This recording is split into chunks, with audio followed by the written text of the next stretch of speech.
अस्सलाम वालेकुम।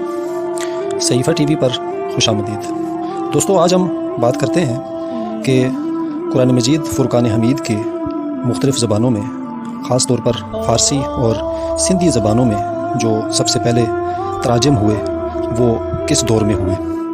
तो सबसे पहले हम बात करते हैं कि कुरान मजीद का जो सबसे पहला तर्जुमा हुआ फ़ारसी ज़बान में, वो हज़रत सलमान फ़ारसी रज़ी अल्लाह ताला अन्हु ने किया था।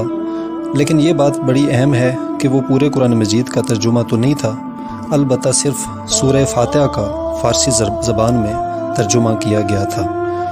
हुज़ूर सल्लल्लाहु अलैहि वसल्लम की ज़िंदगी में फ़ारस के रहने वाले कुछ लोगों ने ये दरख्वास्त की थी कि हमें अरबी ज़बान नहीं आती और जब तक हम अरबी ज़बान सीख नहीं लेते तब तक सूरह फ़ातिहा का फ़ारसी ज़बान में तर्जुमा करके भेजें ताकि हम नमाज में पढ़ सकें।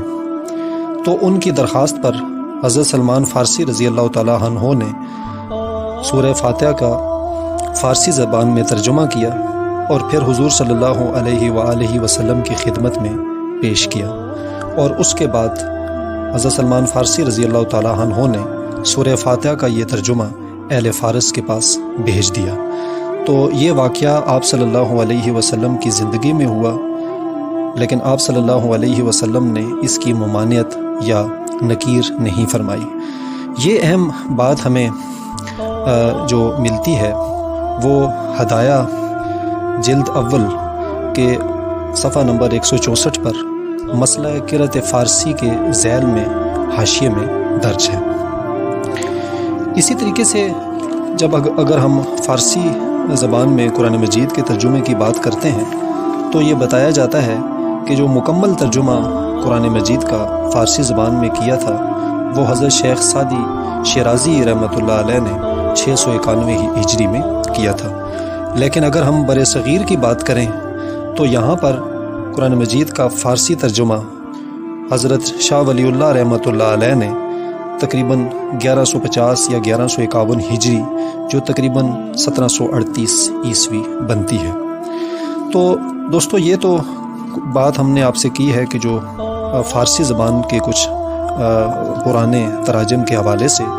तो अब हम बात करते हैं एक बहुत ही अहम मौजू की जानब, जो कि सिंधी तर्जुमे के साथ जिसका ताल्लुक़ है। तो ये बात है 883 या 884 ईस्वी की, जब सिंध के एक हिंदू राजा, जिसके बारे में या जिसके नाम के बारे में दो आरा पाई जाती हैं। कई किताबों में ये दर्ज है कि उसका नाम महरूग बिन राइग था, लेकिन कुछ दीगर किताबों में ये दर्ज है कि उसका नाम महरूक बिन राय था। तो बहरहाल जो भी है, लेकिन उन्होंने सिंध ही में मंसूरा के हाकम अब्दुल्ला बिन उमर हब्बारी से ये दरख्वास्त की थी कि मुझे सिंधी ज़बान में इस्लाम की हकीकत समझाने का कोई बंदोबस्त करें। तो मंसूरा के हाकम अब्दुल्ला बिन उमर हब्बारी ने एक अराकी निजात आलम को, जो कि बहुत अरसे से मंसूरा में रिहाइश पजीर थे, उनको राजा महरूक के पास भेजा ताकि वो उसको इस्लाम की हकीकत सिंधी ज़बान में सिखाएं।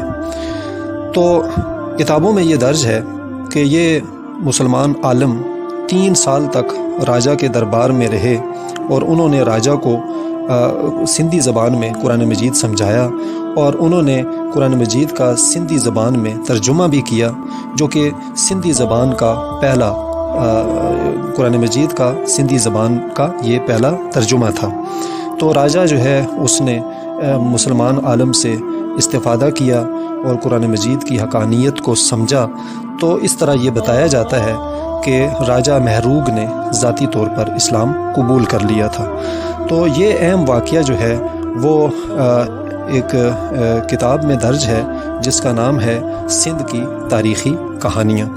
तो दोस्तों, हमें ये पता चलता है कि हमें जब तक किसी चीज़ की हकीकत के बारे में समझ नहीं आ जाती है तब तक हम अपनी ज़िंदगियों को बदल नहीं सकते हैं। तो लिहाजा ज़रूरत इस बात की है कि हम कुरान मजीद फ़ुरक़ान हमीद को समझें, यही हमारे लिए दुनिया और आखिरत में कामयाबी है।